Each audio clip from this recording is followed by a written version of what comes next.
অবশেষে চলে আসলাম আমরা আর কি কাঙ্ক্ষিত জায়গায়, যেখানে আসার উদ্দেশ্যে আমরা রওনা দিয়েছিলাম। সে আমাদের মঠ, আমাদের আশরাফপুরের মঠ, আশরাফপুর গ্রামের। আসেন একটু ক্লোজ থেকে দেখাই, কাছে গিয়ে দেখাই।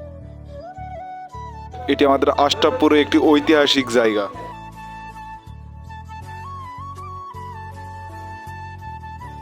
এই যে এটাই হচ্ছে আমাদের মঠ, আর এটা হচ্ছে ওর ভিতর। এখানে নাকি আগে মানে মানুষ বসবাস করতো। আর দেখেন কি অবস্থা, ভিতরে হয়তো খোঁড়াখুড়ির কাজ করা হয়েছে। এগুলোতে নাকি অনেক গুপ্তধন ছিল, আগেকার সময় নাকি অনেক গুপ্তধন ছিল। তো এগুলা খোঁড়াখুড়ি করে হয়তো মনে মনে যে কিছু আছে কিনা এইগুলা দেখার চেষ্টা করা হয়েছে। তো আমিও নিজেও কোনোদিন আসি না এর ভিতরে। তো আসেন ভিতরটা দেখাই।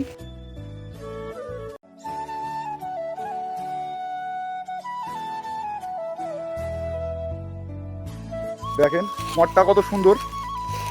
এখানে একটা আলাদা একটা গ্রাম ছিল, আমাদেরই গ্রামের মাঠ, আমাদের গ্রামের মাঠে অবস্থিত এই মঠ।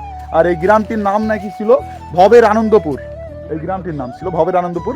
এখানে মানে অনেক হিন্দুরা থাকতো, মানে অনেক ভাইরা থাকতো। এখন নাকি তারা ইন্ডিয়াতে আছে, আমাদের বাংলাদেশের অনেক অনেক জায়গাতে আছে, যেমন খাগড়াছড়ি, বান্দরবন, এইগুলাতে তারা এখন গিয়ে বসবাস করছে। এর অনেক ইতিহাস আছে যেগুলো আমরা শুনছি।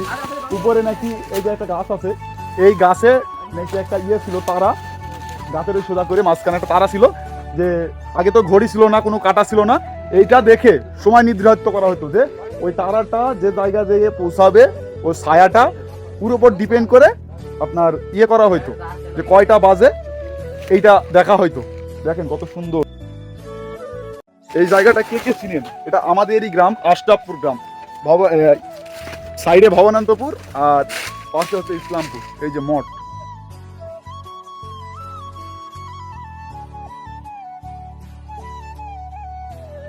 এখানে এখন কেউ আর আসে না। এর উপরে নাকি একটি তারা চিহ্ন ছিল, ওই চিহ্নটা এক এক সময় এক এক জায়গায় যেয়ে পড়তো। আর সেই সব জায়গাতে নাকি আগেকার মানুষেরা, এখন যেমন আমরা ব্যাংকে টাকা রাখছি, জিনিস রাখছি, গুপ্তধনগুলা ওইখানে রাখতো ওরা। আগেকার যেসব গুপ্তধনগুলো আছে সেগুলা নাকি ওর নাতি নাতনিরা অনেকে জানে, তারা নিয়ে গেছে। আর এখনো নাকি অনেক গুপ্তধন এখানে আছে। এই যে খোঁড়াখুড়ির কাজ করা হয়েছে এগুলাতে।